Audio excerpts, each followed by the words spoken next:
Welcome to 360 Tamil. இன்னைக்கு இந்த வீடியோல நம்ம எந்த படத்தோட எக்ஸ்பிளனேஷன் பத்தி பார்க்க போறோம்னா, தமிழ்ல இப்ப ரீசெண்டா வெளியான மூன்றாம் கண் அப்படின்ற படத்தை பத்தி தான் பார்க்க போறோம். இது ஒரு பக்காவான கிரைம் த்ரில்லர் படம்னு சொல்லலாம். ஸ்டார்டிங்ல இருந்து எண்டிங் வரைக்கும் சூப்பரா கொண்டு போயிருப்பாங்க. இவங்க பண்ணிருப்பாங்களா அவங்க பண்ணிருப்பாங்களா அப்படின்ற மாதிரி பயங்கரமா நம்மளை யோசிக்க வச்சிருப்பாங்க. நான் முதல்ல இந்த படத்தோட பிளாட்டை பத்தி சொல்றேன். ஃபேக்டரியை சேர்ந்த மேனேஜர் இருக்கார்ல, திடீர்னு இறந்து போயிடுறாரு. அவரை கொலை பண்ணது யாருன்ற மாதிரி ஒரு கேள்வி வருது. மொத்தம் 4 பேரை சந்தேகப்படுற மாதிரி நமக்கு காட்டுறாங்க. இவங்க 4 பேர்ல யாரோ ஒருத்தர் தான் கொலை பண்ணிருக்காங்கன்ற மாதிரி ஒவ்வொருத்தரோட கதையும் நமக்கு தனித்தனியா காட்டுறாங்க.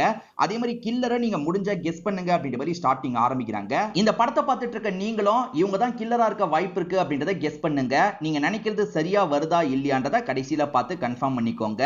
எக்ஸ்பிளனேஷனுக்குள்ள போறதுக்கு முன்னாடி வீடியோக்கு ஒரு லைக் போடுங்க. இந்த எக்ஸ்பிளனேஷன் பிடிச்சிருந்ததுன்னா ஐப்ன்ற ஆப்ஷனை கிளிக் பண்ணி சப்போர்ட் பண்ணுங்க. மேற்கொண்டு பேசி டைம் வேஸ்ட் பண்ணாம நம்ம நேரடியா படத்தோட ஃபுல் எக்ஸ்பிளனேஷனுக்குள்ள போயிடலாம். படத்தோட ஸ்டார்டிங் சீனே ஒரு விஷயத்தை நமக்கு சொல்றாங்க. அது என்னன்னா, நிறைய படம் பார்த்திருப்பீங்க, ஆனா இந்த படத்துல கில்லரை நீங்க தான் கண்டுபிடிக்க போறீங்கன்ற மாதிரி சொல்றாங்க. ஸ்டார்டிங்கே ஒரு ஃபேக்டரியில ஒரு மேனேஜர் இறந்து போயிருக்காரு.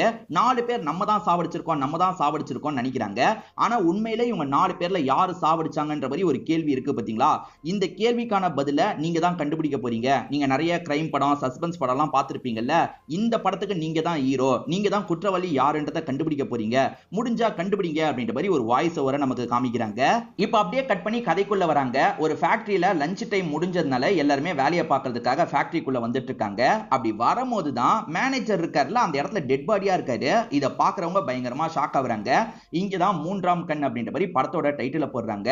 இப்ப சஸ்பெக்ட் 1 அப்படின்ற மாதிரி திலீப்ன்ற ஒரு நபரோட கதையை காட்டுறாங்க. இந்த ரோல கலையரசன் தான் பண்ணிருப்பாரு. இவர் அண்டர் கன்ஸ்ட்ரக்ஷன்ல இருக்க ஒரு பில்டிங்ல படுத்து ரெஸ்ட் எடுத்துட்டு இருக்காரு. அப்ப பிளைட் பறக்கிற சவுண்ட் இவரை டிஸ்டர்ப் பண்ணுது போல. இவர் கோவத்துல கல் எடுத்து பிளைட் அடிக்கிற மாதிரிலாம் பண்ணிட்டு இருக்காரு. அப்பன்னு பார்த்து இந்த இடத்துக்கு 2 போலீஸுங்க வந்து நிக்கிறாங்க. வா தம்பி கிளம்பலாம் அப்படின்ற மாதிரி இவரை கூப்பிடுறாங்க. எதுக்காக போலீஸ்லாம் வந்திருக்காங்க? ஏதாவது பிரச்சனை பண்ணிட்டாரான்னு கேட்டீங்கன்னா அதெல்லாம் கிடையாது. இவர் ரொம்ப நேரமா வீட்டுக்கு வரலன்ற மாதிரி ஒய்ஃப் தான் பார்க்க சொல்லியிருப்பாங்க. போலீஸுங்களும் விட்டுட்டு போயிடுறாங்க. நீ எதுக்காக சும்மா போலீஸ் கிட்ட இந்த மாதிரி சொல்ற? அடிக்கடி என்ன கூட்டு போறதுக்கு வந்துடுறாங்கன்ற மாதிரி புலம்புறாரு. பின்ன வேலை முடிச்சா வீட்டுக்கு வர தேவையில்லையா? நான் குழந்தைய வச்சுட்டு தனியா கஷ்டப்படவா அப்படின்ற மாதிரி கேட்கிறாங்க. வீட்டுக்கு வந்தா சவுண்ட் கேட்டுக்கிட்டே இருக்கு, எனக்கு சவுண்டுனா பிடிக்காதுன்னு உனக்கு தெரியும்ல, அதனால தான் கொஞ்சம் ரெஸ்ட் எடுக்கிறதுக்காக அந்த இடத்துக்கு போனேன்ற மாதிரி சொல்லிட்டாரு. அதே சமயம் இவரை பொறுத்த வரைக்கும் பணக்கார வாழ்க்கை வாழ்ந்தவரா இருப்பாரு. இப்ப இந்த ஃபேக்டரியில மாட்டி கஷ்டப்படுறேன், உன்னை இழுத்துட்டு வந்ததுனால தான் இப்படி கஷ்டப்படுறேன் அப்படின்ற மாதிரி சொல்லிட்டாரு. எதுக்கு இழுத்துட்டு வந்தீங்க? அப்படியே விட்டுருக்க வேண்டியதானே அப்படின்ற மாதிரி இவங்களுமே கோவப்படுறாங்க. அதாவது இவர் வசதியான வீட்டை சேர்ந்தவர், ஆனா லவ் மேரேஜ் பண்ணதுனால இந்த இடத்துக்கு வந்து கஷ்டப்பட்டு இருக்காரு போல. சண்டே அந்த விஷயத்தெல்லாம் சொல்றாரு. ஒரு ஸ்டேஜ்ல சமாதானம் ஆயிடுறாங்க. இவரை பொறுத்த வரைக்கும் அந்த ஃபேக்டரியில அசிஸ்டன்ட் மேனேஜரா வேலை பார்க்கறாரு. நமக்கு ஸ்டார்டிங் மேனேஜர் இறந்து போன மாதிரி காமிச்சாங்கல்ல, அந்த மேனேஜர் போன்ல சத்தமா பேசும்போது சார் கொஞ்சம் பொறுமையா பேசுங்கன்னு சொல்றாரு. ஆனா அவர் திரும்ப சத்தமா பேசுறாரு. அதே மாதிரி வேணும்ட்டே பாட்டை சத்தமா வச்சு கேட்டுட்டு இருக்காரு. நம்ம திலீப் தூங்கும் போது ஒரு அரண்மனையில நிம்மதியா தூங்குற மாதிரி ஒரு உணர்வு வரும். ஆனா லைட்டா சவுண்ட் கேட்டா கூட இவரோட தூக்கம் டிஸ்டர்ப் ஆயிடும். ஏன்னா ஜன்னல டக்கு டக்குன்னு அடிக்குது. இவர் சட்டுன்னு அதுக்கே கண் முழிச்சிடுறாரு. என்னங்க படுங்க அப்படின்ற மாதிரி ஒய்ஃப் சொல்றாங்க. இந்த வீட்ல இப்படி கஷ்டப்படுறமே அப்படின்ற மாதிரி இவருமே உள்ளுக்குள்ளதான் யோசிச்சுட்டு இருக்காரு. இப்ப மறுநாள் எப்பவுமே போல இவரோட இடத்துல உட்கார்றதுக்காக வரும்போது அந்த இடத்துல வேற ஒரு பொண்ணை வச்சு அந்த மேனேஜர் இன்டர்வியூ மாதிரி எடுத்துட்டு இருக்காரு. நம்ம இடத்துல வச்சுதான் இன்டர்வியூ எடுக்கணுமா அப்படின்ற மாதிரி இவருமே கோவப்பட்டுட்டு இங்க இருந்து கிளம்புறாரு. அதாவது கூப்பிடுவாங்க, அதுக்கப்புறம் போய்க்கலான்ற மாதிரி உட்காந்துட்டு இருக்காரு.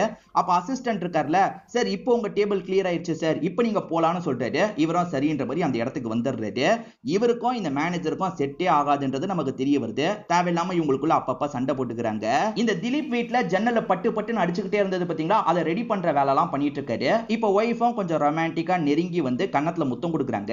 ஏண்டி சத்தம் வராம முத்தம் தர மாட்டியா அப்படின்ற மாதிரி இவர் கேக்குறாரு. அந்த அளவுக்கு சத்தம்னா இவருக்கு ப்ராப்ளம் போல. ஒய்ஃப் கிட்ட நான் வேற வேலைக்கு போகவான்னு கேக்குறாரு. இல்ல இதுவே போங்கன்ற மாதிரி ஒய்ஃப் சொல்றாங்க. இந்த திலீப் கம்பெனில பாஸோட பேரு ஹரீஷ் அப்படின்றது. இப்ப ஹரீஷ் இருக்கார்ல, இந்த திலீப்பை கூப்பிட்டு பேச ஆரம்பிக்கிறாரு. என்ன சொல்றாருன்னா, சீக்கிரம் நீங்க தான் மேனேஜர் ஆக போறீங்கன்னு சொல்லிட்டு, சார் சதாசிவன் சார் இருக்கும் போது நான் எப்படி சார் மேனேஜர் ஆக முடியும் அப்படின்ற மாதிரி இவர் தங்கிட்டு இருக்காரு. நான் வைக்கிறது தான் சட்டம், இதுக்கப்புறம் நீங்க தான் மேனேஜர், நீங்க அதுக்கு ரெடி ஆயிக்கோங்க அப்படின்ற மாதிரி பாஸ் சொல்றாரு. இவரும் சரின்ற மாதிரி ஏத்துக்கிறாரு. இன்னைக்கு எனக்கு ஆஃப் டே பர்மிஷன் வேணும்ன்ற மாதிரி கேட்கிறாரு. சரி எடுத்துக்கோங்க அப்படின்ற மாதிரி பாஸ் சொல்லிடுறாரு. இப்ப மதியானம் ஆயிடுச்சுல, இவருமே கிளம்பலாம் அப்படின்ற மாதிரி திங்ஸ் எல்லாம் எடுத்து வச்சிட்டு இருக்காரு. அப்ப சதாசிவம் பர்மிஷன்லாம் கிடையாது, வேலையை பாருன்ற மாதிரி சொல்லிட்டாரு. சார் பாஸே சொல்லிட்டாருன்னும் போது அவன் சொல்லுவான், சின்ன பையன் நான் சொல்றேன்ல வேலையை பாரு அப்படின்ற மாதிரி இவருமே பாஸை மதிக்க மாட்டாரு. இவர் தான் இந்த கம்பெனில முக்கியம் போல. அதனால திலீப் சலிச்சுக்கிட்டே வேலையை பார்க்கறதுக்காக போயிட்டு இருக்காரு. அப்ப சண்முகம்னு ஒருத்தரை தெரியாம இடிச்சிடுறாரு. அப்படி இடிச்சதுல ரெண்டு பேருமே ஐடி கார்டை கீழே போட்டுருவாங்க. தெரியாதனமா ஐடி கார்டை மாத்தி எடுத்துக்கிறாங்க. இவருமே அந்த ஸ்டாக் எடுக்கிற வேலையெல்லாம் பார்க்கணும் அப்படின்ற மாதிரி அந்த இடத்துக்கு வந்து ஸ்டாக் எடுக்கிற வேலையெல்லாம் பார்த்துட்டு இருக்காரு. ஆக்சுவலா ஐடி கார்டு மாறிடுச்சுல, இவர் ஐடி கார்டை யூஸ் பண்ணி தான் சண்முகம் வெளியே போயிடுறாரு. இப்ப இவரும் வேலையெல்லாம் முடிச்சிட்டாரு. இப்ப நம்ம மேனேஜர் கிட்ட சொல்லிட்டு போலான்னு யோசிச்சா மேனேஜர் அந்த ஃபேக்டரியில தான் இருக்காருன்னு தெரிய வருது. போன் பேசிட்டு இருக்காரு. எல்லாருமே லஞ்ச் டைமுக்கு போயிருப்பாங்க. இவர் போன் பேசிட்டு இருக்காரு. சார் நான் போனோம்னு திலீப் கேட்டுட்டு இருக்கும் போது, இல்ல திலீப் நீ போக முடியாது, ஏன்னா நான் இப்ப கிளம்ப போறேன்னு சொல்லிட்டாரு. இல்ல சார் ஒய்ஃப் எனக்காக வெயிட் பண்ணிட்டு இருப்பா, நான் போனோன்ற மாதிரி சொல்லிட்டாரு. போய் என்ன செய்ய போற, ஒண்ணு மண்ணா இருக்க போற, அவ்வளவுதானே, அதெல்லாம் ஒன்னும் தேவையில்லை அப்படின்ற மாதிரி ஒய்ஃபை பத்தி கொஞ்சம் தப்பா பேசுறாரு. அதே மாதிரி கத்தி கத்தி பேசிட்டு இருக்காரு. ஒரு ஸ்டேஜ்ல திலீப் கோவப்பட்டு இவரை பிடிச்சு தள்ளி விடும் போது இவர் அங்க இருக்க மிஷின்ல இடிச்ச மாதிரி பொத்துன்னு கீழே போய் விழுந்துடுறாரு. சாதாரணமா தான் விழுந்திருப்பாருன்னு இவர் எழுப்பலான்னு பார்த்தா அவர் எந்திரிக்கவே மாட்டாரு. இப்ப திலீப்புக்கு ஒரு பயம் வந்துருது. ஐயோ நம்ம இவரை சாவடிச்சிட்டோம் போல, நம்ம வேகமா கிளம்பிடலான்ற மாதிரி வேகமா கிளம்புறாரு. அதாவது மதியானமே நம்ம வீட்டுக்கு போயிட்டோம்னு எல்லாருமே நினைச்சுப்பாங்க, அதனால நம்ம கிளம்பிடலாம் அப்படின்ற மாதிரி ஐடி கார்டை வச்சுட்டு கிளம்புறாரு. ஆனா சண்முகத்தோட ஐடி கார்டு தான் இவர் ஃபர்ஸ்ட் போயிருப்பாரு. இப்ப கதை பிரசன்ட்டுக்கு வந்துருது. அவர் இறந்து போயிட்டார்ல, அவரோட ஒய்ஃபுக்கு தகவலை கொடுக்கணும்னு நினைக்கும் போது அவர் சாப்பாடை கொஞ்சம் சாப்பிட்டுட்டு போயிருக்காருன்றது தெரிய வருது. முழுசா கூட சாப்பிடல, அதுக்குள்ள முதலாளி நம்மளை விட்டுட்டு போயிட்டாருன்ற மாதிரிலாம் இவங்க பேசிட்டு இருக்காங்க. அதாவது மேனேஜர் நம்மளை விட்டுட்டு போயிட்டாருன்ற மாதிரி பேசிட்டு இருக்காங்க. ஒய்ஃபுக்கும் தகவலை கொடுத்துடுறாங்க. இப்ப நமக்கு ரெண்டாவதா அரிணின்ற ஒரு பொண்ணோட கதையை காட்ட ஆரம்பிக்கிறாங்க. இந்த அரிணியோட அம்மா பேரு அம்பிகா அப்படின்றது.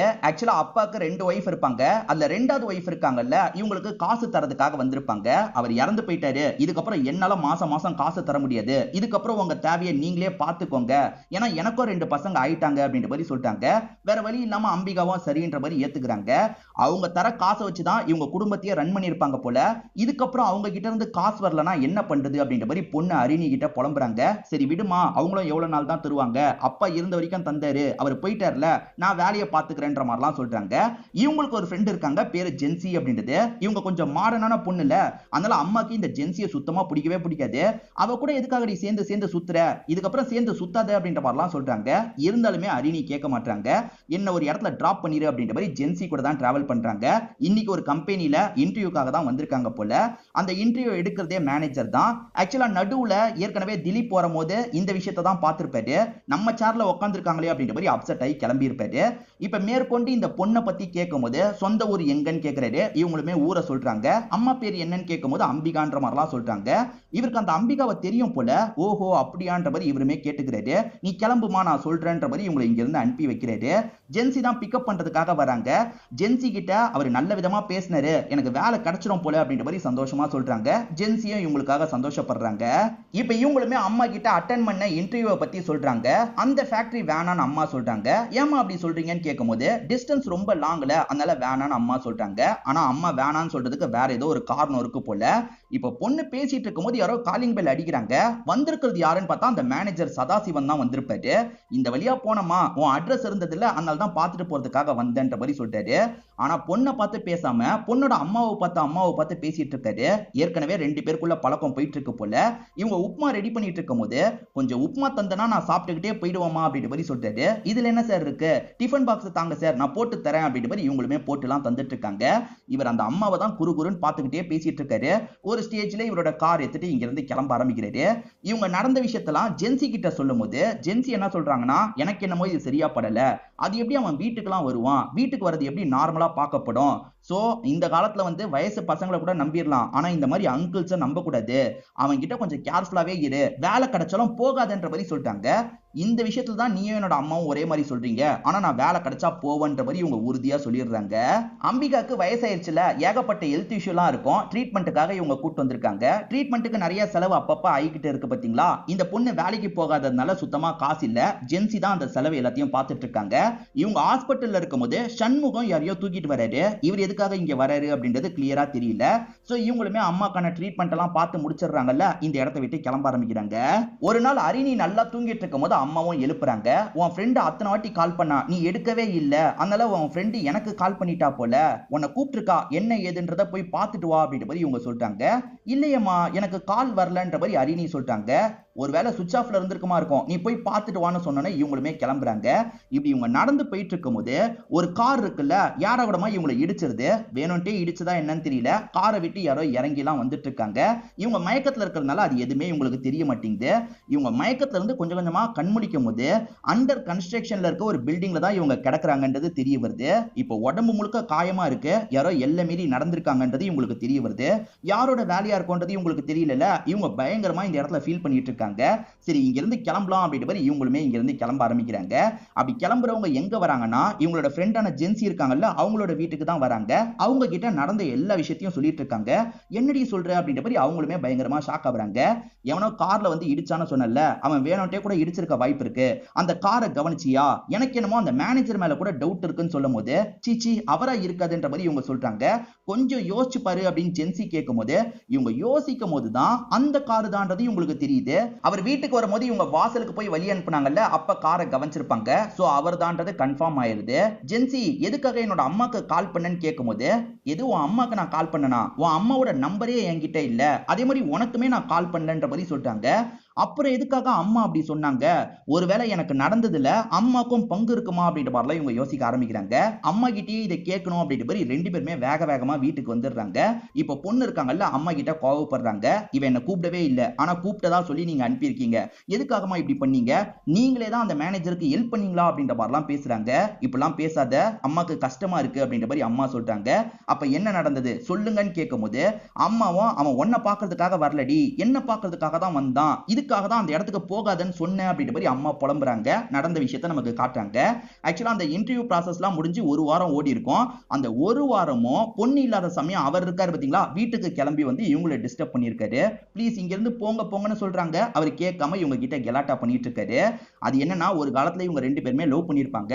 ஆனா இவரை பொறுத்த வரைக்கும் பணக்கார பொண்ணா பார்த்து கல்யாணம் பண்ணிக்கலான்ற மாதிரி இவங்களை ஏமாத்தி விட்டுட்டு போயிருப்பாரு. இவங்களும் வேற ஒரு கல்யாணம் பண்ணிருப்பாங்க. இப்ப திரும்பி இவங்களை பார்த்துட்டார்ல, அதனால அடிக்கடி இவங்க கூட ஒண்ணு மண்ணா இருக்கணும்ன்ற மாதிரி வந்து டீஸ் பண்ணிட்டு இருப்பாரு. ப்ளீஸ் போங்க போங்கன்ற மாதிரி இவங்களும் கஷ்டப்பட்டு அனுப்புவாங்க. இப்படிதான் கடைசி ஒரு வாரமா இவர் தொல்லை பண்ணிட்டு இருக்காரு போல. இப்போ உன்னோட ஹஸ்பண்ட் வேற இறந்து போயிட்டான்னு உன் பொண்ணு சொன்னா, இதுக்கப்புறம் நான் உனக்கு வந்து துணையா இருக்கன்ற மாதிரிலாம் இவர் தப்பு தப்பா பேசிட்டு இருக்காரு. இவங்க கஷ்டப்பட்டு சமாதான பத்தி அனுப்பி வச்சிருக்காங்க. அவர் என்ன பண்ணிருப்பாருன்னா, உன் பொண்ணை ஏதாவது சொல்லி அனுப்பிடு, நான் இந்த டைம் வருவேன்ற மாதிரி சொல்லியிருப்பாரு. என்ன பண்றதுன்னு தெரியாம இவங்க பொய்யா ஒரு காரணத்தை சொல்லி பொண்ணை அனுப்பி வச்சிருப்பாங்க. அதுக்கப்புறம் அவருமே வந்திருக்காரு போல. இன்னைக்கு வந்தோம் பயங்கரமா இவங்களை டீஸ் பண்ற மாதிரிலாம் பேசியிருப்பாரு. இவங்களுமே தயவு செஞ்சு என்ன விட்டுருங்க, எதுக்காக இப்படி டார்ச்சர் பண்றீங்க அப்படின்ற மாதிரி கஷ்டப்பட்டு பேசி அனுப்பி வச்சிருப்பாங்க.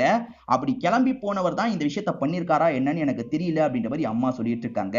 இதெல்லாம் கேட்டு முடிக்கிற பொண்ணு அம்மா கிட்ட மன்னிப்பு கேட்கிறா. அதே மாதிரி அவனை விடக்கூடாது, அவனை ஏதாவது பண்ணணும் அப்படின்ற மாதிரி கோவப்பட்டு இருக்கா. அதுக்கான அவசியம் இல்லைன்னு அம்மா சொல்றாங்க.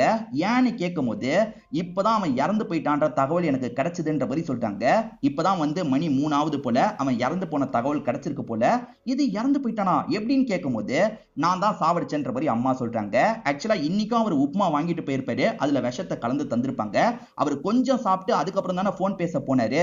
அந்த விஷத்தினாலதான் இறந்து போயிருக்க வாய்ப்பு இருக்கிறதா அம்மா நினைக்கிறாங்க. பிரச்சனைன்னு வந்தா நான் கூட சரண்டர் ஆயிடுறேன் அப்படின்ற மாதிரி அம்மா சொல்றாங்க. இப்ப பிரசன்ட்ல அவரோட பாடியை இங்க இருந்து கொண்டு போறதுக்கான ஏற்பாடுலாம் நடந்துட்டு இருக்கு. பாடியெல்லாம் க்ளோஸ் பண்ணிட்டு இருக்காங்க. அந்த இடத்துல 2 ஒர்க்கர்ஸ் பேசிட்டு இருக்கிறத பாஸ் கவனிச்சிட்டு இருக்காரு. அந்த 2 ஒர்க்கர்ஸ் என்ன பேசிட்டு இருக்காங்கன்னா, இந்த மிஷின் கூட ஷாக் அடிச்சிட்டு இருந்ததுல, இதுல பட்டு கூட அவர் இறந்து போயிருக்க வாய்ப்பு இருக்குன்ற மாதிரிலாம் பேசிட்டு இருக்காங்க. இதை கேட்கிற பாஸ் கொஞ்சம் பதட்டப்படுறாரு. இப்பதான் இந்த பாஸ் சம்பந்தப்பட்ட ஒரு பிளாஷ்பேக்கை நமக்கு காட்ட ஆரம்பிக்கிறாங்க. சஸ்பெக்ட் 3ன்ற மாதிரி காட்டுறாங்க. இந்த பாஸோட டிரைவர் ரோட்ல நடந்து போயிட்டு இருக்கும்போது திடீர்னு இந்த பாஸ் துரத்த ஆரம்பிக்கிறாரு. இவரை போட்டு அடி அடின்னு அடிச்சிட்டு இருக்காரு. இப்போ ஒரு வண்டி வேகமா போயிட்டு இருக்கும் போது இந்த பாஸ் என்ன பண்றாருன்னா, சாவுடா அப்படின்ற மாதிரி வண்டியில தள்ளி விட்டு இந்த டிரைவர் கதையை முடிக்கிறாரு. உண்மையில இவர் சாவடிச்சிருக்க மாட்டாரு, சாவடிக்கணும் போல இவருக்கு கோபம் இருக்கிறதா ஒரு டாக்டர் கிட்ட இவர் சொல்லிட்டு இருக்காரு. அப்படி என்னப்பா அவன் மேல கோபம்னு டாக்டர் கேட்கும் போது, அவன் எப்ப பாரு அவனோட ஒய்ஃபை போட்டு அடிக்கிறான், அதை பார்க்கும்போது எனக்கு கோபம் வருது. பெண்கள் ரொம்ப சாஃப்டானவங்க, அவங்களை அடிச்சா எனக்கு பிடிக்காதுன்ற மாதிரி சொல்லிட்டாரு. ஏன்பா, பெண்ணை போட்டு அடிக்கிறதுக்காகவே நீ இவ்வளவு கோவப்படுவியா? உன் கோவத்தை கண்ட்ரோல் பண்ணு அப்படின்ற மாதிரி இந்த டாக்டர் சொல்லிட்டாரு. இந்த டாக்டரை பொறுத்த வரைக்கும் அப்பாவோட ஃப்ரெண்டா இருப்பாரு. இல்ல டாக்டர், பெண்கள் மேல யார் கை வச்சாலும் என்னால பார்த்துட்டு சும்மா இருக்க முடியாதுன்ற மாதிரி இந்த பாஸ் சொல்றாரு. அப்பதான் ஒரு விஷயத்தை நமக்கு ரிவீல் பண்றாங்க. ஆக்சுவலா அப்பா இருக்காருல, அம்மாவை போட்டு அடிச்சுக்கிட்டே இருந்திருப்பாரு. அப்பாவே இவர் தான் போட்டு தள்ளி இருக்காரு போல. இதெல்லாம் டாக்டர் கிட்ட சொல்லல, உள்ளுக்குள்ள இவர் யோசிச்சு பார்த்துட்டு இருக்காரு. இந்த சமயம் டாக்டரோட அசிஸ்டன்ட் பொண்ணு இருக்காங்கல்ல, 2 பேருக்கும் டீ தரதுக்காக வராங்க. அப்படி தரும் போது தெரியாம டாக்டர் மேல டீ பட்டுருது. ஒழுங்கா தரமாட்டியான்னு பலார்னு கண்ணத்திலேயே அரைகிறாரு. இத கவனிச்சிட்டு இருக்க இந்த பாஸுக்கு வந்துச்சு பாருங்க ஒரு கோவம். டாக்டர்லாம் பார்க்க மாட்டாரு, பலார்னு அவர் அடிச்சிடுறாரு. இப்ப ஆபீஸுக்கு வந்த பாஸ் இருக்காருல, அப்பாவோட போட்டோவை பார்த்த மாதிரி பேசிட்டு இருக்காரு. உன் ஃப்ரெண்டும் ஒன்ன மாதிரியே தான்ப்பா இருக்காரு, ஒரு பொண்ணு மேல சட்டுன்னு கைய வச்சிட்டாரு, அதனால தான் நான் அவரை அடிச்சிட்டேன்ற மாதிரிலாம் பேசிட்டு இருக்காரு. இப்படி பேசிட்டு இருக்கும்போது இங்க வேலை பார்க்குற ஷீலான்ற ஒரு பொண்ணு வந்துடுறாங்க. இவருமே நார்மலா ஷீலா கிட்ட பேசிட்டு இருக்காரு. ஷீலாக்கு இவர் மேல இன்ட்ரெஸ்ட் இருக்கு போல, சிரிச்சு சிரிச்சு பேசிட்டு இருக்காங்க. அப்பன்னு பார்த்து இந்த இடத்துல ஒரு ப்ராப்ளம் வந்துருது. மேனேஜர் இல்ல சார், ப்ராப்ளத்தை அட்டன் பண்ணும் அப்படின்ற மாதிரிலாம் ஒரு பையன் சொல்றான். அதான் நான் இருக்கேன்ல, நான் வரேன்ற மாதிரி இவர் சொல்லிட்டாரு. இவரை பொறுத்த வரைக்கும் அந்த ப்ராப்ளத்தை நம்மளே பார்த்துக்கலான்ற மாதிரி இந்த விஷயத்த பண்ணுங்கன்ற மாதிரி சொல்லிட்டாரு. ஆளுங்களும் இவர் சொன்ன மாதிரி வேலை பார்க்கறாங்க. அதுல ஒருத்தரோட கையில பயங்கரமா அடிபட்டுது. நம்ம தான் தப்பா சொல்லிட்டோம் போல அப்படின்ற மாதிரி இந்த பாஸ் முழிச்சிட்டு இருக்காரு. அப்பதான் சதாசிவம் இருக்காரு பாத்தீங்களா, இந்த இடத்துக்கு வந்துடுறாரு. அவர் சொன்னாருன்னு நீங்க எதுக்காகடா போய் வேலை பார்த்தீங்க, அவனுக்கு என்னடா தெரியும் அப்படின்ற மாதிரிலாம் பாஸ் முன்னாடியே பாஸை திட்டுற மாதிரி பேசிட்டு இருக்காரு. பாஸை பெருசா மதிக்க மாட்டாரு போல. என்ன சார் இப்படி பண்ணி வச்சிருக்கீங்க, நான் பாத்துக்கிறேன்ற மாதிரி சண்முகம்னு ஒருத்தனை வர வைக்கிறாரு. ஏற்கனவே இந்த கேரக்டரை காமிச்சிருப்பாங்க. அவர் வந்து மிஷின்ல கைய வச்சோன்னா ப்ராப்ளம் சீக்கிரமாவே சால்வ் ஆயிருது. சூப்பர் சண்முகம் போன்ற மாதிரி இவர் அனுப்பி வச்சிடுறாரு. அந்த சதாசிவம் பாஸை மதிக்காம பேசுறாருல, இது எல்லாத்தையும் கேட்கிற ஒர்க்கர்ஸ் லைட்டா இவரை கிண்டல் பண்ணி சிரிச்சிட்டு இருக்காங்க. இவர் வீட்டுக்கு சோகமா வரும்போது அம்மா என்னாச்சுன்னு கேக்குறாங்க. இவருமே நடந்த எல்லா விஷயத்தையும் சொல்லிட்டாரு. கொஞ்சம் அட்ஜஸ்ட் பண்ணிக்கோப்பா, ஆக்சுவலா உன்னோட அப்பா இருந்த டைம் கூட உன்னோட அப்பாக்கு எல்லா வேலையும் தெரியாது, சதாசிவத்துக்கு தான் எல்லாமே தெரியும், அவரால் தான் கம்பெனி இந்த அளவுக்கு வளர்ந்துருக்கு, அதனால கொஞ்சம் அட்ஜஸ்ட் பண்ணி நடந்துக்கோன்னு கேட்கும்போது இவருமே சரின்ற மாதிரி ஏத்துக்கிறாரு. அப்பாவோட ஃப்ரெண்டா ஒரு டாக்டர் கிட்ட இவர் போனார்ல, அந்த டாக்டர் இறந்து போயிட்டதா தகவல் கிடைக்குது. அம்மாவும் இவரும் சேர்ந்த மாதிரி அந்த இடத்துக்கு வந்துடுறாங்க. ஒருவேளை நம்மளால செத்து போயிருப்பாரான்ற மாதிரி இவருக்கு பயமா இருக்கு. ஆக்சுவலா உங்க பையன் தான் வந்திருக்கான், என் ஹஸ்பண்ட் கிட்ட சண்டை போட்டிருக்கான்ற மாதிரி இறந்து போன அந்த டாக்டரோட ஒய்ஃபும் சொல்லிட்டு இருக்காங்க. அதே மாதிரி அந்த அசிஸ்டன்ட் பொண்ணு இவரை பார்த்து பயப்படுறா. என்னாச்சுமா, உண்மையிலேயே ஹார்ட் அட்டாக்ல தான் இறந்து போனாரா அப்படின்ற மாதிரி இவர் கேட்கிறாரு. ஆமா சார், நீங்க போய் கொஞ்ச நேரத்துல ஹார்ட் அட்டாக்ல இறந்து போயிட்டாரு அப்படின்ற மாதிரிலாம் அந்த பொண்ணு சொல்லிட்டு போறா. ஒருவேளை நம்ம அடிச்சதுனால தான் இது நடந்திருக்குமா அப்படின்ற மாதிரி இவருமே யோசிக்கிறாரு. இங்க ஷீலான்னு ஒரு பொண்ணு வேலை பார்த்தாங்கல்ல, மேனேஜர் அந்த பொண்ணை சொல்லாம கொள்ளாம தூக்கி இருக்காரு. நீங்க எப்படி தூக்குவீங்க, இங்க நான் தானே பாஸ்ன்ற மாதிரி இவர் சொல்லிட்டாரு. சார், அந்த பொண்ணு சரியா வேலை பார்க்கல, அதனால தான் தூக்குனேன், அந்த பொண்ணு இடத்துல வேற ஒரு பொண்ணை போட போறேன்ற மாதிரி இந்த மேனேஜர் தெனாவட்டா பேசுறாரு. அதுக்காக தான் அரிணியை இன்டர்வியூலாம் அட்டென்ட் பண்றதுக்காக வர வச்சிருக்காரு போல. என்ன இவர் தொடர்ச்சியா இப்படி பண்றாருன்ற மாதிரி பாஸுக்கு இவர் மேல கோபம் இருக்கு. இப்போ ஒரு நாள் மிஷின்ல ஷாக் அடிக்குது, வேலை பார்க்க முடியாதுன்னு ஒருத்தர் சொல்லிட்டாரு. பாஸும் சரி வேலை பார்க்க தேவையில்ல, ரிஸ்க் எடுக்க வேணாம்னு சொல்லிட்டாரு. இன்னைக்கு கண்டிப்பா இந்த வேலையை முடிச்சு லோட் அனுப்பணும், அதனால வேலை நடக்க தான் செய்யும்ன்ற மாதிரி மேனேஜர் சொல்றாரு. திரும்பி பாஸுக்கு கொஞ்சம் அசிங்கமாயிருது. இப்ப பாஸுமே இவரோட ரூம்க்கு வந்து திலீப் நீங்க வாங்கன்ற மாதிரி கூப்பிடுறாரு. ஆக்சுவலா திலீப்பை சீக்கிரமா மேனேஜர் ஆக்க போறேன்னு சொன்னார்ல, இந்த இன்சிடென்ட்னால தான் அப்படி சொல்லியிருப்பாரு. வேலையை விட்டு நின்ன ஷீலாவும் இவருக்கு கால் பண்ணி பேசுறாங்க. சார், வேலை சரியா செய்யலனா சொன்னா என்ன சார், மேனேஜர் என்ன அடிஸ்டர் சார் அப்படின்ற மாதிரி அந்த பொண்ணு சொல்றாங்க. இதை கேட்கிறவருக்கு பயங்கரமா கோவம் வந்துருது. அந்த மேனேஜர் ஏதாவது பண்ணணும்ன்ற மாதிரி அந்த இடத்துக்கு வந்துட்டு இருக்காரு. அப்பதான் ஷாக் அடிக்கிற மிஷினுக்கு பக்கத்துல மேனேஜர் நிக்கிறது தெரியுது. மேனேஜர் அந்த சமயம் திலீப் கிட்ட தான் பேசிட்டு இருப்பாரு. அதெல்லாம் இவருக்கு தெரியாதுல்ல. இவருமே ஷாக் அடிக்கிற மாதிரி சுவிட்ச் ஆன் பண்ணும் அப்படின்ற மாதிரி ஆன் பண்றாரு. அவர் பறந்து போய் விழுந்திருப்பாரு. இப்ப பிரசன்ட்ல இதெல்லாம் இவர் யோசிச்சு பார்த்துட்டு இருக்காரு. இப்ப ஆளுங்க அந்த ஷாக்கை பத்தி எல்லாம் பேசிட்டு இருக்கும்போது கலைஞ்சு போங்க அப்படின்ற மாதிரி திட்டி அவங்களை அனுப்பி விடுறாரு. இதை தாண்டி சாரோட பாடியை வீட்டுல ஒப்படைக்கணும், அவரோட வண்டியில கொண்டு போங்க அப்படின்ற மாதிரி 2 பேர்கிட்ட சொல்லிட்டாரு. பார்த்தா சதாசிவத்தோட கார் அந்த இடத்துல இல்லாம இருக்கு. இத பத்தி பாஸ் கிட்ட சொன்னோன்னே வேற ஒரு வண்டி பிடிச்சி பாடியை கொண்டு போங்க அப்படின்ற மாதிரி இவருமே சொல்லிடுறாரு. இப்ப 4வது சஸ்பெக்டா சண்முகத்தோட கதையை நமக்கு காட்ட ஆரம்பிக்கிறாங்க. சண்முகனா இங்க வேலை பார்த்தாருல, அவர் தான் இருப்பாரு. அவரை பொறுத்த வரைக்கும் பேச முடியாது, அவரோட மைண்ட் வாய்ஸ் தான் பேசும். மைண்ட் வாய்ஸ் ரோலை வந்து சந்தோஷ் பிரதாப் தான் பண்ணியிருப்பாரு. ரிப்பேர் பண்ணோம் வான்ற மாதிரி அந்த மேனேஜர் கூப்பிட்டதுனால இவருமே ரிப்பேர் பண்றதுக்காக அந்த இடத்துக்கு வராரு. ரிப்பேர் பண்ணிட்டு இருக்கும் போது மேனேஜர் இருக்கார்ல, என்ன சண்முகம் முன்ன மாதிரி ஜூஸே எனக்கு தரமாற்ற, சீக்கிரமா ஜூஸ் எடுத்துட்டு வந்து தான்ற மாதிரி பேசுறாரு. ஏதோ சரக்க தான் இவர் ஜூஸ்ன்ற மாதிரி பேசுறாரு போல. சண்முகம் இவர்கிட்ட வந்து கொஞ்சம் கோவமா தான் ரியாக்ட் பண்ணிட்டு இருக்காரு. 2 பேருக்குள்ள என்ன பிரச்சனைன்னு தெரியல. இந்த சண்முகத்தை பொறுத்த வரைக்கும் அப்பப்ப ஷீலாவை சைட் அடிக்கிறதுக்காக தண்ணி குடிக்கிற மாதிரி வருவார் போல. இந்த சண்முகம் 30 வயசாயும் இன்னும் பேச்சுலரா தான் இருக்காரு. இவர் வீட்டுக்கு கீழே கல்பனான்னு ஒரு பொண்ணு இருப்பாங்க. அவங்களுமே மோட்டர் ரிப்பேர் ஆயிருச்சு, சரி பண்றதுக்கு வரீங்களான்னு கேக்குறாங்க. இவரும் சரின்ற மாதிரி சரி பண்ற வேலையை பார்த்துட்டு இருக்காரு. இந்த கல்பனாவோட ஹஸ்பண்ட் கனடாக்கு போயிட்டாரு போல. 2 வருஷமா வரவே இல்ல, நான் தனிமையில கஷ்டப்படுறேன் அப்படின்ற மாதிரி ஃப்ளர்ட் பண்ற மாதிரிலாம் பேசிட்டு இருக்காங்க. உனக்கு இன்னுமாடா புரியல, அவ உன் கூட ஒன்னா இருக்கணும்னு ஆசைப்படுறா, ஏதாவது பண்ணுன்ற மாதிரி மைண்ட் வைஸ் சொல்லிட்டு இருக்கு. ஆனா தப்பா ஏதாவது நடந்துருச்சுன்னா பிரச்சனைன்ற மாதிரி இவரும் பயப்படுறாரு. இந்த சண்முகத்துக்கு கல்யாணம் இப்போதைக்கு ஆகிற மாதிரி இல்ல, இதெல்லாம் சொல்லி மைண்ட் வைஸ் கிண்டல் பண்ணிட்டு இருக்கு. அப்ப நடந்து போயிட்டு இருக்க ஒரு பெரியவர் கீழே விழுந்துடுறாரு. பெரியவரோட பொண்ணுமே காப்பாத்துங்க காப்பாத்துங்கன்னு கத்துறாங்க. நீ காப்பாத்துனா அப்பா இம்ப்ரெஸ் ஆகி உனக்கு பொண்ணை தரக்கூட வாய்ப்பு இருக்கு, தூக்கு தூக்குன்னு மைண்ட் வைஸ் சொல்லுது. இவருமே தூக்கிட்டு வராரு. இந்த சமயம் தான் அரிணி இருந்த ஹாஸ்பிட்டலுக்கு இவர் வந்த மாதிரி காமிச்சிருப்பாங்க. சோ இப்ப அவருக்கு ட்ரீட்மெண்ட்லாம் முடிஞ்சிருது. பார்த்தா இது பொண்ணு கிடையாது, அவரோட ஒய்ஃபா இருப்பாங்க. நன்றி சார் அப்படின்ற மாதிரி சொன்னோன்னே இவருமே உடஞ்சு போயிடுறாரு. சே, இம்ப்ரெஸ் பண்ணலான்னு பார்த்தது வேஸ்டா போயிருச்சு அப்படின்ற மாதிரி புலம்பிக்கிட்டே வீட்டுக்கு வந்துட்டு இருக்காரு. அப்ப இந்த கல்பனா இருக்காங்கல்ல, என் வீட்டுல மாமியார் கூட இல்ல, உள்ள வாங்க, உங்களுக்காக ஜூஸ் போட்டு வச்சிருக்கன்ற மாதிரிலாம் சொல்றாங்க. இதை விட நல்ல சான்ஸ் கிடைக்காது, போயிடுன்னு மைண்ட் வைஸ் சொல்லுது. இவருமே உள்ள வந்து உட்காந்துடுறாரு. ஆனா இவர் ரொம்ப தயங்கிட்டு இருக்காரு. ஆனா அந்த கல்பனா இருக்காங்கல்ல, இவர் கூட ஒன்னா இருக்கணும்ன்ற மாதிரி பெட்ரூம்க்கு கூட்டு வந்து ஒன்னா இருக்க ஆரம்பிக்கிறாங்க. இவங்க ஒன்னா இருக்க ஆரம்பிக்கும் போதே மாமியார் திரும்பி வந்துடுறாங்க. இன்னைக்கு நான் போலன்ற மாதிரி திரும்பி வந்துடுறாங்க. ஐயோ, மாமியார் கண்ணில் படாம எப்படியாவது தப்பிக்கணுமே அப்படின்ற மாதிரி இவர் செம்மையா பயந்துட்டு இருக்காரு. இப்ப கஷ்டப்பட்டு அங்க இருந்து தப்பிச்சு இவரோட ரூம்க்கு வந்துடுறாரு. இதுக்கெல்லாம் காரணம் மனசாட்சி தானே. மனசாட்சி மேல செம்ம கோவத்துல இருக்காரு. மனசாட்சி இவரை கிண்டல் பண்ணிலாம் சிரிச்சிட்டு இருக்கு. இவருமே இந்த மனசாட்சியை இதுக்கப்புறம் விடக்கூடாது, அடிச்சே சாவடிக்கணும் அப்படின்ற மாதிரி துரத்தி துரத்தி அடிச்சு சாவடிக்கிறாரு. என்னதான் இவர் சாவடிச்சாலும் சரி, அந்த மனசாட்சி திரும்ப திரும்ப இவரோட கண்ணுக்கு தெரிஞ்சு கிண்டல்லாம் பண்ணிட்டு இருக்கு. இவர் பொருளை தூக்கிட்டு வந்துட்டு இருக்கும் போது தெரியாதனமா திலீப்பை இடிச்சிருப்பாரு. திலீப்பும் டென்ஷனா வந்தாரு, இவரும் கொஞ்சம் டென்ஷன்ல போகும்போது இடிச்சிருப்பாரு. இப்படிதான் ஐடி கார்டு மாறி இருக்கும். அன்னைக்கு ஒரு ப்ராப்ளத்தை சால்வ் பண்ணாரு பாத்தீங்களா, இன்னைக்கு ஷாக் அடிக்கிற ப்ராப்ளம் இருந்திருக்கும் போல. அதை சரி பண்றதுக்காக அந்த மேனேஜர் சதாசிவம் கூப்பிட்டிருப்பாரு. இவருமே வந்து போர்டை செக் பண்றாரு. இந்த போர்டுல தான் ப்ராப்ளம் அப்படின்றத கண்டுபிடிக்கிறாரு. இந்த சதாசிவம் நம்மள ப்ரொமோஷன் தராம யூஸ் பண்ணிக்கிறாருன்ற மாதிரி லைட்டா அந்த சதாசிவம் மேல இவருக்கு கோபம் இருக்கு போல. என் வண்டி எடுத்துட்டு போ, சீக்கிரமா வேலையை முடிச்சுட்டு வான்ற மாதிரி சதாசிவம் சொல்றாரு. சரி ஓகேன்ற மாதிரி இவருமே வெளியே வராரு. அவரோட காரை எடுத்துட்டு போற மாதிரி தான் பிளான். ஆக்சுவலா இவர்கிட்ட இப்ப இவரோட ஐடி கார்டு இல்ல, திலீப்போட ஐடி கார்டு தான் இருக்கு. அதெல்லாம் இவர் கவனிக்க மாட்டாரு. மிஷின்ல மட்டும் வச்சுட்டு இங்க இருந்து கிளம்ப ஆரம்பிக்கிறாரு. இப்ப அந்த சதாசிவத்தோட கார்ல இவங்க ரெண்டு பேருமே டிராவல் பண்ணிட்டு இருக்காங்க. மனசாட்சி என்ன சொல்லுதுன்னா, இந்த காரெல்லாம் நீ எப்ப சொந்தமா வாங்குவன்ற மாதிரி கிண்டல் பண்ணிட்டு இருக்கு. இப்படி மனசாட்சி கிட்ட பேசிக்கிட்டே வரும்போது தெரியாதனமா ஒரு பொண்ணை இடிச்சிடுறாரு. வேற யாரும் இல்ல, அந்த அரிணி பொண்ணை தான் இடிச்சிருப்பாரு. சோ இடிச்சது மேனேஜர் இல்ல, இவர் தான்ன்றது நமக்கு தெரிய வருது. அந்த பகுதியில சுத்தி முத்தி யாருமே கிடையாது. இப்ப மனசாட்சி என்ன சொல்லுதுன்னா, இதை விட உனக்கு சரியான சான்ஸ் கிடைக்காது, இவகிட்ட எல்லை மீறி நடந்துரு அப்படின்ற மாதிரி சொல்லுது. இவருக்கு கொஞ்சம் தயக்கமா இருக்கு. சுத்தி முத்தி பாக்குறாரு. என்னடா சுத்தி முத்தி பாக்குற, சீக்கிரமா ஆள் இல்லாத இடத்துக்கு தூக்கிட்டு போயிடு, அந்த இடத்துல வச்சு எல்லை மீறி நடன்ற மாதிரி மைண்ட் வைஸ் சொல்லுது. இவருமே சபலப்படுறாரு. அதனால என்ன பண்றாருன்னா, அண்டர் கன்ஸ்ட்ரக்ஷன்ல இருக்க ஒரு பில்டிங் கிட்ட இந்த பொண்ணை தூக்கிட்டு வந்துடுறாரு. இங்க வச்சு இந்த பொண்ணு கிட்ட தப்பா நடந்துகிட்டா யாருக்குமே தெரியாது அப்படின்ற மாதிரிலாம் யோசிச்சுட்டு இருக்காரு. அப்ப மனசாட்சியை ரெண்டு பிரிவா மாறிடுது. மனசாட்சியிலேயே நல்ல மனசாட்சி, கெட்ட மனசாட்சி இருக்கும்ல. நல்ல மனசாட்சி என்ன சொல்லுதுன்னா, இதெல்லாம் தப்பு, இவ்வளவு நாள் நீ ஒழுக்கமா இருந்துட்ட, இதுக்கப்புறமும் ஒழுக்கமா இருன்ற மாதிரி சொல்லுது. ஆனா கெட்ட மனசாட்சி என்ன சொல்லுதுன்னா, இவ்வளவு நாள் நீ நல்லவனா தான் இருந்த, உனக்கு என்ன கிடைச்சது, எதுவுமே கிடைக்கல, அதனால இந்த தப்ப பண்ணலாம் பண்ணுன்ற மாதிரி தூண்டி விட்டுட்டு இருக்கு. இவர் ரெண்டு பேர் சொல்றதையும் மாத்தி மாத்தி கேட்டுட்டு இருக்காரு. ஒரு ஸ்டேஜ்ல இவருமே இந்த பொண்ணு கிட்ட எல்லை மீறி நடக்கலான்ற மாதிரி இந்த பொண்ணு கிட்ட எல்லை மீறி நடந்துடுறாரு. சோ மேனேஜர் தப்பா நடந்துக்கல, இவர் தான் தப்பா நடந்திருக்காரு. இப்ப எல்லாம் முடிஞ்சு இங்க இருந்து கிளம்பும் போது தெரியாதனமா ஐடி கார்டை விட்டுட்டு போயிடுறாரு. இப்ப ஹூ இஸ் த கில்லர்ன்ற மாதிரி ஒரு விஷயத்தை நமக்கு காட்ட ஆரம்பிக்கிறாங்க. ஆக்சுவலா திலீப் மத்தியானம் கம்பெனியை விட்டு கிளம்பினார்ல, இப்ப பயத்துல அண்டர் கன்ஸ்ட்ரக்ஷன்ல இருக்க பில்டிங்ல உட்காந்துட்டு இருக்காரு. அப்ப போலீஸுங்க வந்தோன்னே இவர் பயந்து ஓட பாக்குறாரு. இந்த வாட்டி பிடிக்க தான் வந்திருக்காங்கன்னு பயந்து ஓட பாக்குறாரு. டேய் என்னடா இந்த வாட்டி ஓடிட்டு இருக்க, நில்லுடா, உன் ஒய்ஃப் தான் கூட்டு வர சொன்னான்ற மாதிரி சொன்னோன்னே இவருமே சுதாரிச்சு நிக்கிறாரு.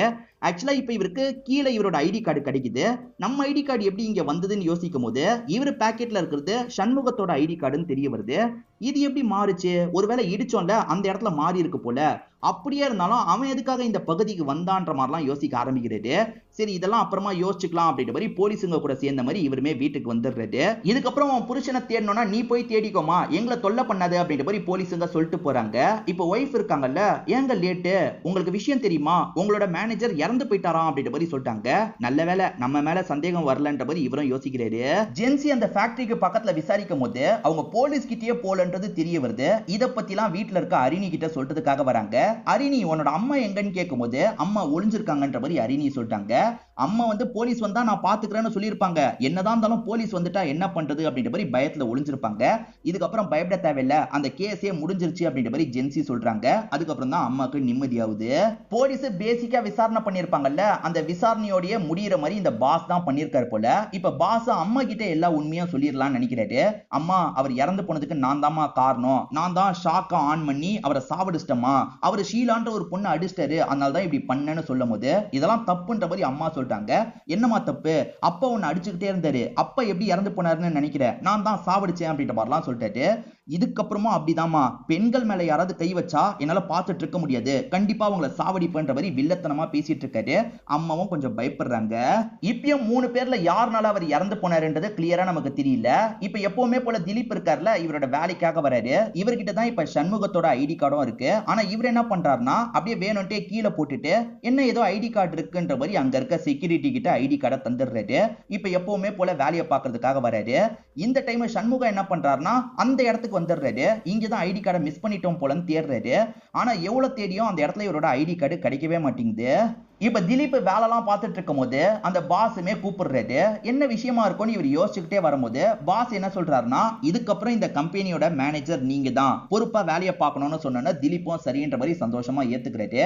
அதே மாதிரி சதாசிவம் சாகிறதுக்கு முன்னாடி அந்த பொண்ணை வேலைக்கு சேர்க்கணும்ன்ற மாதிரி சொன்னாரு. அவரோட கடைசி ஆசைல நிறைவேற்றிடலாம், அந்த பொண்ணுக்கு இன்ஃபர்மேஷனை கொடுத்துருங்க அப்படின்ற மாதிரி திலீப் கிட்ட சொல்லிட்டாரு. இப்ப திலீப்பும் அரிணிக்கு கால் பண்ணி நீங்க வேலையில வந்து ஜாயின் பண்ணிக்கலாம்ன்ற மாதிரி சொல்லிட்டாரு. இதெல்லாம் கவனிக்கிற அம்மா, நீ ஒன்னும் அந்த வேலைக்கு போக வேணாம்னு சொல்றாங்க. இல்லம்மா, கேஸ கம்ப்ளீட்டா முடிச்சிட்டாங்களா என்னன்னு தெரியல, நான் அந்த இடத்துக்கு போனேன்னா எனக்கு அப்டேட் கிடைக்கும், கண்டிப்பா அந்த வேலைக்கு நான் போக போறேன் அப்படின்ற மாதிரி சொல்றாங்க. சரி ஓகே போய்க்கோ அப்படின்ற மாதிரி அம்மாவும் ஏத்துக்கிறாங்க.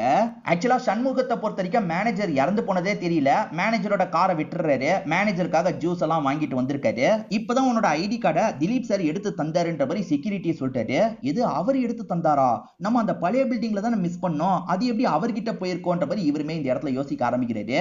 அதே சமயம் திலீப்பை பொறுத்த வரைக்கும் நம்ம ஐடி கார்டு எப்படி அங்க வந்துச்சு, அவன் அந்த இடத்துக்கு வந்திருப்பானா அப்படின்ற மாதிரிலாம் யோசிக்கிறாரு. இப்ப ரெண்டு பேருமே மாத்தி மாத்தி பாத்துக்கலாம் செஞ்சுட்டு இருக்காங்க.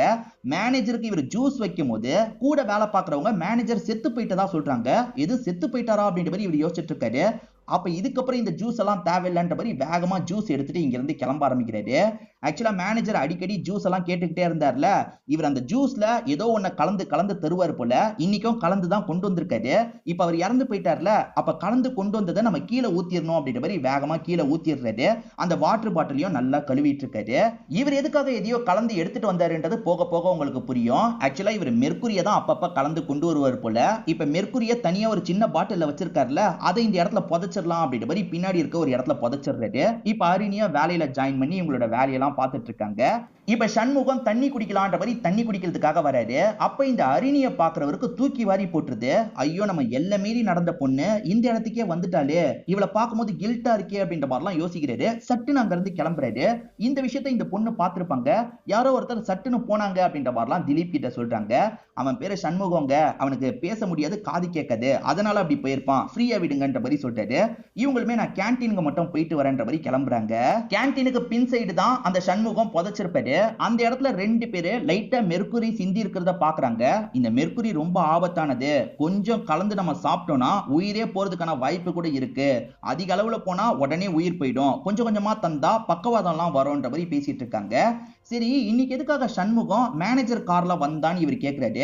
அதுவா, அன்னைக்கு ரிப்பேர் பண்றதுக்காக மேனேஜர் தான் சண்முகம் கிட்ட காரை தந்திருக்காரு, அதுதான் திரும்பி கொண்டு வந்திருக்கான் அப்படின்ற மாதிரி பேசிட்டு இருக்காங்க. இவங்க ரெண்டு பேர் பேசிட்டு இருந்த எல்லாத்தையுமே கொஞ்சம் தள்ளி இருந்து அரிணி கேட்டிருப்பாங்க. ஷாக் ஆயிடுறாங்க. அப்ப அந்த நாள் மேனேஜர் காரை எடுத்துட்டு போலியா, வேற ஒருத்தன் தான் காரை எடுத்துட்டு போயிருக்கானா, அவன் பேரு சண்முகமா அப்படின்ற மாதிரிலாம் யோசிக்கிறாங்க. அந்த சண்முகம் யாருன்றதை தெரிஞ்சு அவனை பார்க்கணுன்ற மாதிரிலாம் யோசிச்சுட்டு இருக்காங்க. சண்முகம் எங்க, சண்முகம் எங்கன்னு எல்லார்கிட்டயும் கேட்டுட்டு இருக்காங்க. அப்படி இவங்க தெரிஞ்சு ஒரு இடத்துக்கு வரும்போது அந்த இடத்துல பார்த்தா சண்முகம் தற்கொலை பண்ண மாதிரி தூக்குல தொங்கி இருக்காரு. இப்ப எல்லாருமே என்ன சண்முகம் இப்படி பண்ணிட்டான் அப்படின்ற மாதிரிலாம் ஷாக் ஆயிட்டு இருக்காங்க. ஆனா அரிணிக்கு எதனால இவன் இப்படி பண்ணிருக்கான்றது தெரிஞ்சிருது. சோ நம்ம கிட்ட எல்லாம் மீறி நடந்த கில்ட் தான் இவனை கொஞ்சம் கொஞ்சமா சாவடிச்சிருக்கு போல அப்படின்ற மாதிரிலாம் யோசிச்சுட்டு இருக்காங்க. இப்ப அவர் தொங்கிட்டு இருக்கிறத பார்த்து இங்க இருக்க ஒவ்வொருத்தரும் ஒவ்வொன்னு பேசிட்டு இருக்காங்க. அப்பதான் வேற ஒரு விஷயம் தெரிய வருது. அது என்னன்னா, சதாசிவம் இவனை நல்லா யூஸ் பண்ணிப்பாரு, ப்ரொமோஷன் தரேன்ற மாதிரிலாம் ஏமாத்திட்டு இருந்திருப்பாரு. அதே சமயம் இறந்து போன சதாசிவத்தை பொறுத்த வரைக்கும் ஒரு பொண்ணு இருந்திருப்பாங்க. இவர் உரிமையில உங்க பொண்ணை எனக்கு கட்டி தர முடியுமான்னு கேட்டிருப்பாரு. சதாசிவம் அசிங்கப்படுத்தி அனுப்பியிருப்பாரு. அப்பத்துல இருந்து தான் சதாசிவத்தை ஏதாவது பண்ணணும்ன்ற மாதிரி இவர் கொஞ்சம் கொஞ்சமா விஷத்தெல்லாம் கலந்து தந்திருக்காரு போல, அதாவது மெர்க்குரி எல்லாம் கலந்து தந்திருக்காரு போல. ஆக மொத்தத்துல அவர் சாவறதுக்கு 4 பேருமே ஏதோ ஒரு விஷயத்துல ஏதோ ஒண்ணு பண்ணிருக்காங்க. சதாசிவம் பொண்ணை தரமாட்டேன்னு அசிங்கப்படுத்தினதுனால இவன் இப்படி பண்ணிருக்க வாய்ப்பு இருக்குன்னு சிலர் பேசிக்கிறாங்க. இன்னும் சிலர் 30 வயசுக்கு மேல ஆயிடுச்சு, கல்யாணம் யாரும் வீட்டுல பண்ணி வைக்கல, அதனால கூட இந்த முடிவை எடுத்துக்கலான்ற மாதிரிலாம் பேசிட்டு இருக்காங்க. ஆளுக்கு ஒவ்வொன்னு பேசிட்டு இருக்காங்க. இந்த கேஸும் நார்மலா இந்த இடத்துல முடிஞ்சிருது. இப்ப கேள்வி என்னன்னா, 4 பேர்ல யாரு பண்ண வேலையினால அவர் இறந்து போனாருன்ற மாதிரி ஒரு கேள்வி இருக்குல்ல. இந்நேரத்துக்கு நீங்க அதை கண்டுபிடிச்சிருப்பீங்கன்னு நாங்க நம்புறோம் அப்படின்ற மாதிரி இந்த படத்தோட கதையை முடிச்சிடுறாங்க. ஆக மொத்தத்துல இவங்க அதை சொல்லவே மாட்டாங்க, அப்படியே கதையை முடிச்சிடுறாங்க. விஷயம் என்னன்னு பாத்தீங்கன்னா இவங்க 4 பேருக்குமே பங்கு இருக்கு. ஏன்னா அந்த நாள் அம்பிகா என்ன பண்ணிருப்பாங்கன்னா உப்மால கொஞ்சம் விஷத்தை கலந்து தந்திருப்பாங்க. இவர் உப்மாவை கொஞ்சோண்டு மட்டும் சாப்பிட்டிருப்பாரு. இதை தாண்டி போன் பேசும்போது திலீப் பிடிச்சு தள்ளி விட்டாரு பாத்தீங்களா, திலீப்பும் தள்ளி விட்டுருப்பாரு. அந்த சைட்ல இருந்து பாஸும் சுவிட்ச் ஆன் பண்ணிருப்பாரு. சோ ஷாக் அடிச்சும் அவர் பறந்து போய் விழுந்திருக்கலாம். சோ இவங்க 3 பேருமே சம்பந்தப்பட்டிருக்காங்களா. இதை தாண்டி சண்முகத்தை பொறுத்த வரைக்கும் கொஞ்சம் கொஞ்சமா அவருக்கு ஜூஸ்ல வந்து கலந்து தந்திருப்பாரு, அந்த மெர்க்குரிய கலந்து தந்திருப்பாரு. சோ இவங்க 4 பேர் பண்ண விஷயத்தினாலதான் அவர் இறந்திருக்க வாய்ப்பு இருக்குன்ற மாதிரி காமிச்சு நமக்கு படத்தோட கதையை முடிக்கிறாங்க. நீங்க 4 பேரும் கெஸ் பண்ணிருக்க வாய்ப்பு இல்ல, ஒவ்வொருத்தரா தான் கெஸ் பண்ணிருப்பீங்க. அப்படி கெஸ் பண்ணது யாரு, எதனால அப்படி நினைச்சீங்கன்றத கண்டிப்பா கமெண்ட் செக்ஷன்ல சொல்லுங்க. திரும்பி வேற ஒரு வீடியோல பார்க்கலாம். தொடர்ச்சியா இந்த மாதிரி வீடியோக்கள் வந்துகிட்டே தான் இருக்கும்.